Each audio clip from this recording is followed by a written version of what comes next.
इस सेशन के अंदर हम क्लास और स्ट्रक्चर के दरमियान डिफरेंस समझेंगे कि क्लास और स्ट्रक्चर के दरमियान क्या डिफरेंसेस है। ऑल्दो इन दोनों चीज़ों को हमने इंडिविजुअल सेशन में कवर किया है कि क्लास क्या है और उसकी वर्किंग किस तरह से होती है और स्ट्रक्चर क्या है उसकी वर्किंग कैसे होती है। तो इनके डिफरेंसेस समझते हैं। सबसे पहला हमारा जो डिफरेंस है, जो क्लासेस है वो एक रेफरेंस टाइप है, यानी जब आप इसके ऑब्जेक्ट को क्रिएट करते हैं तो वो उसका रेफरेंस इंडिकेट करता है जो उसके अंदर मौजूद है चीज़ें। लेकिन जब आप स्ट्रक्चर पर काम करते हो तो ये एक वैल्यू टाइप है। ठीक है, पहला डिफरेंस ये है।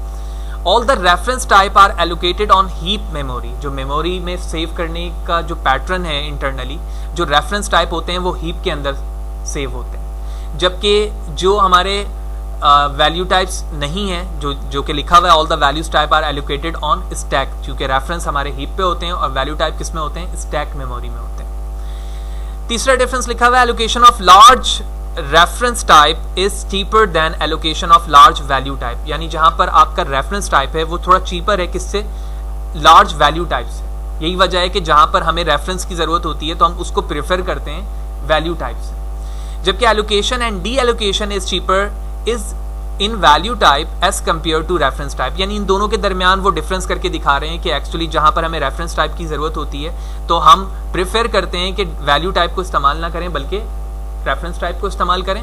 और एलोकेशन एंड डी एलोकेशन जो है वो चीपर है किससे, रेफरेंस टाइप से, क्योंकि उसके अंदर आप एलोकेशन तो कर सकते हैं लेकिन आप डी एलोकेशन नहीं कर सकते।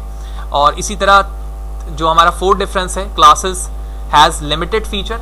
ठीक है, क्लासेस लिमिटलेस फीचर, क्योंकि क्लासेस के अंदर डिफरेंट फीचर मौजूद हैं, जबकि स्ट्रक्चर के अंदर जो है वो लिमिटेड फीचर मौजूद हैं कि आप उससे ज़्यादा उसमें फीचर अप्लाई नहीं कर सकते। इसी तरह एक और डिफरेंस लिखा हुआ है, class is generally use in large program. जब आपका प्रोग्राम बड़ा होता है तो वहाँ पर आप क्लास को इस्तेमाल करते हैं, और जब वो छोटा होता है तो आप उसकी जगह क्या इस्तेमाल करते हैं, स्ट्रक्चर इस्तेमाल करते हैं। इसी तरह जब हमने स्ट्रक्चर बनाया था तो वहाँ पर कंस्ट्रक्टर के हवाले से हमने बात किया था, तो वहीं ये डिफरेंस यहाँ पे भी लिखा है। अगर आप बगौर देखें तो क्लासेस कैन कंटेन कंस्ट्रक्टर और डिस्ट्रक्टर। ठीक है, लेकिन स्ट्रक्चर डजंट कंटेन कंस्ट्रक्टर और डिस्ट्रक्टर, यानी स्ट्रक्चर जो है ना कंस्ट्रक्टर कंटेन करता है ना ही डिस्ट्रक्टर कंटेन करता है।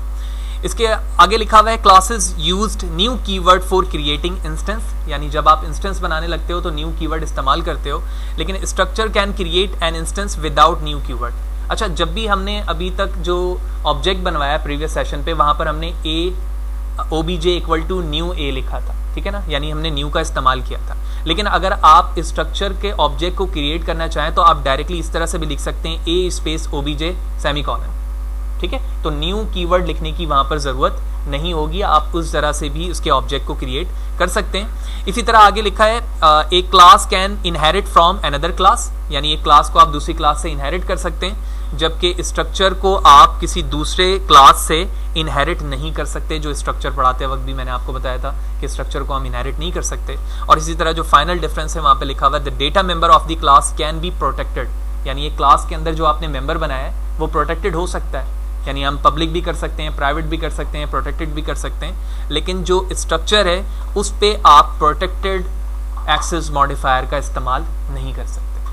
तो इस सेशन पे डिफरेंसेस देखा। जो सबसे ज़्यादा फ्रिक्वेंटली आस्क्ड क्वेश्चन है इंटरव्यू में भी कि एक्चुअली आपने स्ट्रक्चर पे जो काम करते हैं वो आप क्लासेस के अंदर भी कर सकते हैं, जो अभी हमने करके भी देखा, यानी मेंबर्स वेरिएबल बनाए और नीचे मेथड भी बनाए, ऑब्जेक्ट भी क्रिएट किया, ऑब्जेक्ट के जरिए से कॉल भी किया। तो इन दोनों के दरमियान क्या डिफरेंस है वो भी हमने देखा कि हम उसे मल्टीपल लेवल पे इनहेरिट नहीं कर सकते, प्रोटेक्टेड रिजर्व वर्ड का इस्तेमाल नहीं कर सकते, उसके अंदर जो डेटा स्टोर होता है वो किस पे होता है, हीप पे होता है, जबकि स्ट्रक्चर का स्टैक पर होता है। और फिर इसी तरह हमने कंस्ट्रक्टर और डी इंस्ट्रक्टर भी देखा कि हम वहाँ पर ये दोनों चीज़ें नहीं बना सकते स्ट्रक्चर के अंदर, ऑल्दो हम ये चीज़ें क्लास के अंदर बना सकते हैं।